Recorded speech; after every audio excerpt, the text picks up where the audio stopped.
right, this is a special day today. Very special to me. And I definitely want to welcome all of our listeners, followers, subscribers to the Reach Report. You can hear the clapping. Clap. Yes, sir. I'll insert it later. I got y'all. Insert clap. And I just want to say my name is Sean Roche. Welcome to the Reach Report. And I am your co-host, Sean Roche Jr. If you're not familiar with me, graphic designer, editor, videographer. I do a little bit of everything, but we are here talking today about tips and tricks as it pertains to marketing and advertisement. And his new name is the Marketing Mentor. Come on now. The marketing. Your favorite marketing mentor, man. Come on. That's crazy. I am Joy Roche. I am the daughter. But I am a soon-to-be college graduate, graduating with my bachelor's of psychology, psychological sciences from Purdue. I'm an aspiring physician/physician assistant right now. Ooh, clap. Oh, no. Oh, clapping. It's a big applause.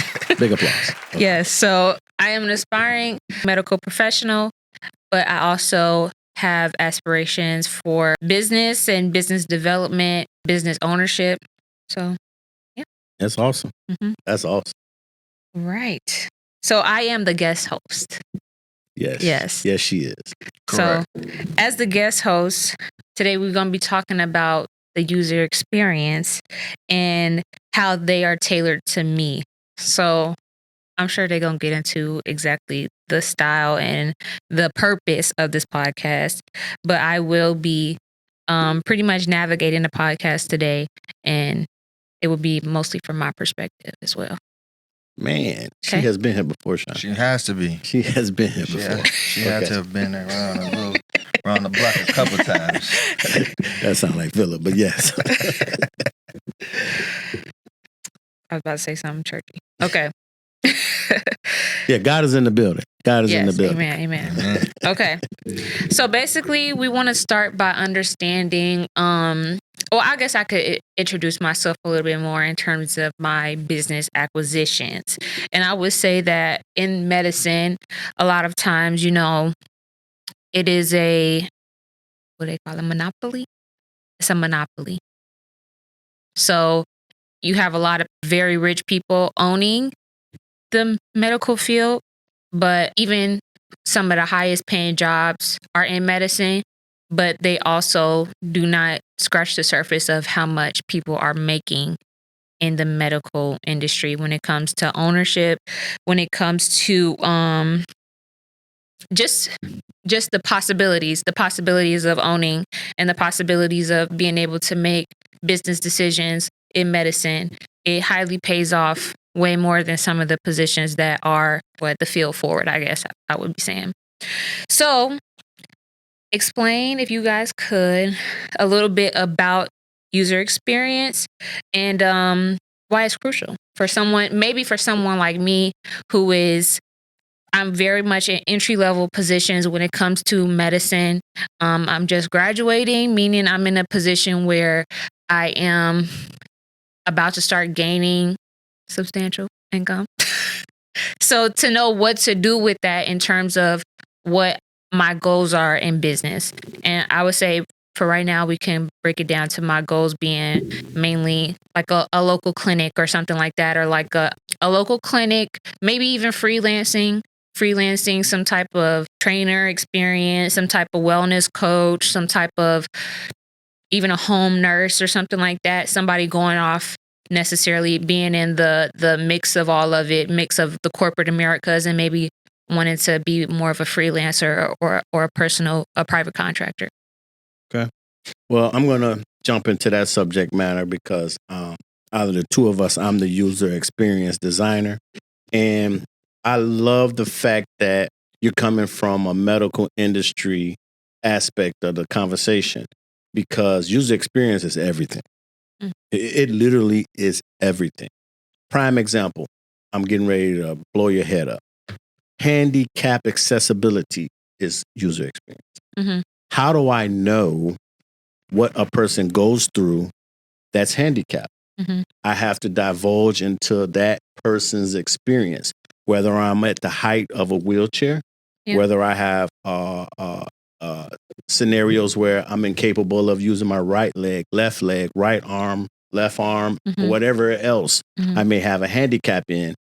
For the medical industry to understand that, they have to divulge into that person's user experience. Mhm. So when I say user experience, I talk from the digital aspect from it, but it's a lot of physical aspects when it comes to user experience.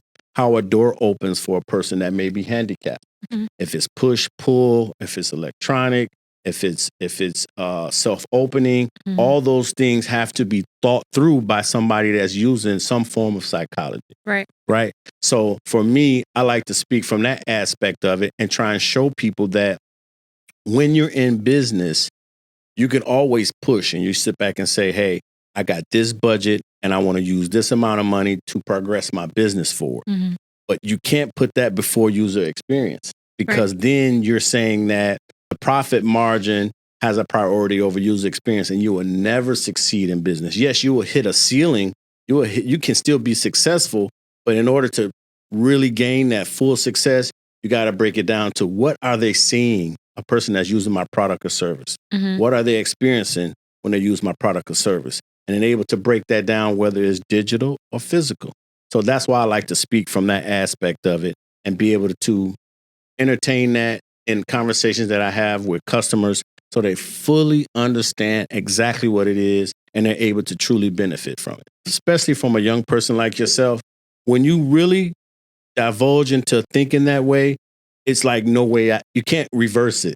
And I talk to Sean about that a lot, is that once you start thinking about that, you can't reverse it, because now you're thinking everything that I do, how is someone else looking at it? Right. How is someone else being able to perceive it? How is someone else utilizing what I created? Right. So when you do that, whether it's medical industry or if you want to go off into marketing or anything digital, you have to understand that first. And I think by helping people and becoming more educated with it, we can fully, grow within the business aspect in the Mhm. business world with that knowledge.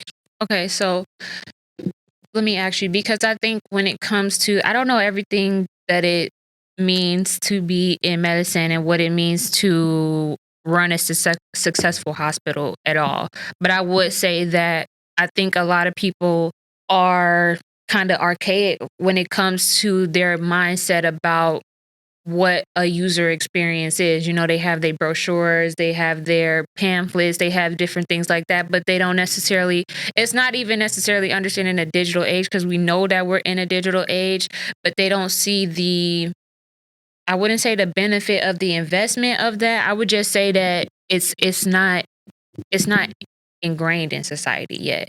That idea that is something that is crucial in your business, and it's something that could completely transform your business. Because when I hear you saying the user experience, that just sounds like, to I feel like, to a CEO, to my CEO, to him it would sound like outreach, Yeah. or HR. Yeah. Or something like that, or like patient advocate or something like that, where it's not necessarily outsourced. It's more so something coming from the inside of their business. So, I mean, I know you do consulting, and that's a whole different idea of that. But at the same time, what do you think is people's like mistakes when it comes to understanding where it could be implemented, and basically what the benefit of the investment is? So I would just say that it became very popular, and this was a God-given gift to me. It was like, I can't even place how it just came into my lap, but it was God-given. And one thing that I realized when it finally set into my spirit is that, oh my God, it was so much money being wasted. Mm. It was like when I went to class, the first day of class, and just the things that my teacher said in the first day of class. When I was driving home from class, I was looking at stop signs. I was looking at highway signs. I was looking at billboards, and I was like, bad UX, bad UX, bad UX. Mhm. Because even when I seen a specific highway sign, it was some type of misunderstanding with everything that I was seeing. With a lot, not everything, but with a lot of things that I was seeing. Yeah. So to me, it's a huge trial and error when it comes to that subject matter. So a lot of people are getting to a point where in big businesses, they're realizing that when you infuse UX, you save so much money because now you're dialing into just basic understanding. Yeah. So say for an example, and I just seen this. On social media within the last 48 hours, where it was, I don't know if it was a couple or two people that ran off a closed expressway because of GPS. So if you think about it, like what would it take for a person to ignore signs or caution signs or road caution, construction or whatever the case may be to continue driving down a road that literally was not finished? Right. So these people had perished. So you think about that, like what form of understanding did they need to be able to realize that the road that they were driving down was not finished, right, and that they can possibly die from continually to drive down that road. So those are user experience issues that people have every day. So when I got to that point of looking at everything differently, then I was able to see like, wow, these are things that's already manufactured that they haven't really did trial and error. There was no way that they could have done trial and error with a lot of the signage that I saw, with a lot of the billboards that I saw, because I felt like that was costly to someone. You know, if a billboard cost someone $10,000, they're putting $10,000 of their budget out there to see if it works. right, Versus infusing UX to see if the fonts were legible, right. to see if the message was able to be gathered within the amount of speed that you go past it. So those are just some of the things. I could talk about UX till tomorrow. Wait. So. Hold on. Okay. So I want to ask Sean, because I know he just recently, not too recently, but recently graduated with his Bachelor of Graphic Design from St. Francis University. Amen. And I wanted to ask about, I know that there was some science that you had to strictly understand about what he's saying, like the visualization of it, how things look, how things pop, how things are, and not even how things look or how things pop, but like we was talking about with the brochures or with a pamphlet, like a medical brochure is going to be blue. It's going to be blue. It's going to be green. You think it should be blue. Exactly. It's a certain blue. Yeah, it's going to be blue. It's going to be green. It's going to have white. Yeah. It's going to give a giving and supportive vibe. Yeah. But I know that Sean could definitely speak into this a little bit more. No, of course. Definitely, like you said, there's some different characteristics and different layers to UX that we can go on for hours. But ultimately, before you even go too far from a small business owner to a large corporation, you just have to, honestly, like my dad was saying, understand what that user experience will consist of and how that user experience will affect your business in today's day and age. A lot of people fail to realize that, you know, the consumer is almost always right. And their perspective on your brand will outweigh your own perspective of how your brand exists in the world. Ooh, talk that talk. So, prime example, I don't know if, I don't want to get the restaurant wrong, but the restaurant with the triple dipper, that's Outback, right? Or is it something Dipper. else? The triple No, dipper. that's Chili's. That's Chili's. Okay, thank you. Thank you for keeping me on point. So Chili's, there was a TikToker. This TikToker made a video getting the triple dipper, right? Does the cheese pull with the mozzarella sticks, pulls it out like 3 feet. The video gets 1 million views. I saw that. Yep. Right? Yep. Now, man, that's Chili's crazy. has no regulation in the success or failure of this video. They're merely experiencing the exposure and the benefits from their brand being out there. But the fact that this consumer organically put the word out there and said, hey, this triple dipper is amazing, without Chili's having any sense of direction or sense of captivation towards that, they were able to benefit 200% in sales growth just from that organic representation of what that user experience consisted of for their brand. Right. So a lot of people gotta take in consideration, especially going into 2025.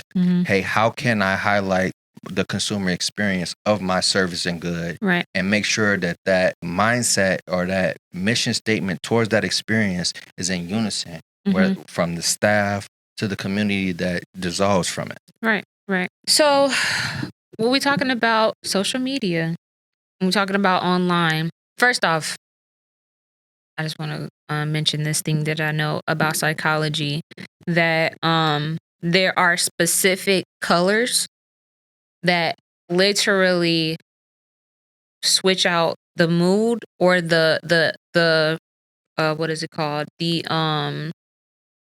sensory input that you have. So like the only thing I can remember right now is like red induces appetite. So like even just realizing that think about as many stores as you know that's just red. Like or as many of them that have either red in its logo or the lobby is red. I mean, I know we getting out of like chicken spots, a lot of places gonna be red. No, that's important. That's very important, because on the day-to-day, like if you're not familiar with it, me and my dad on the day-to-day work at a print shop called Sounds and Graphics, correct?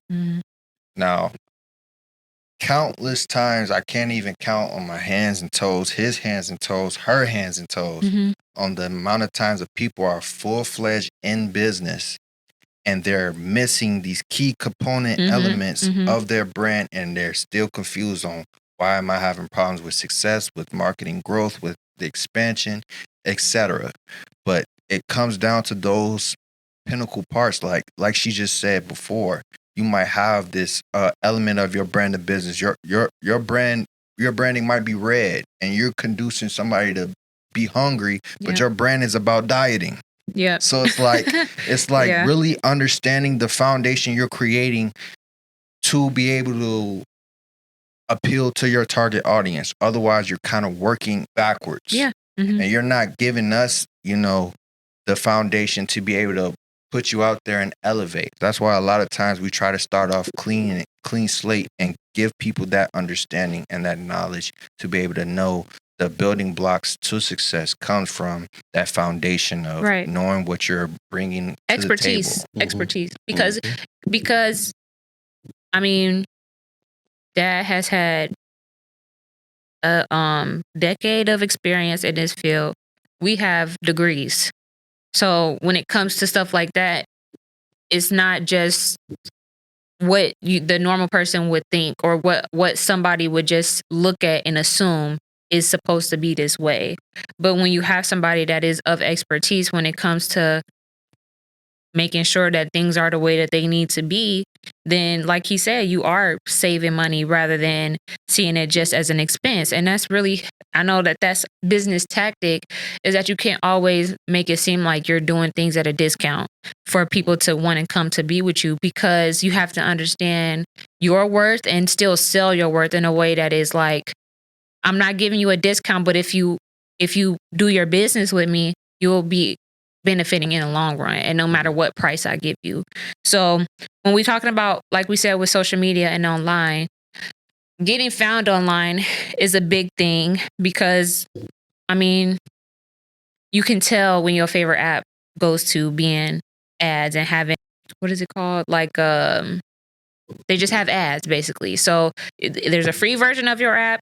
Twitter is a free version of Twitter, and then that has ads, and then it's a premium version of Twitter that doesn't have ads. So you know how easy it is for ads to be oversaturated, and for people to think that just because they pay for an ad, that means that their business is going to change or their business is going to be successful. But that to know that there's a method to getting found online. There's a method to getting notoriety, to going viral, all those different types of things, that there's a specific method.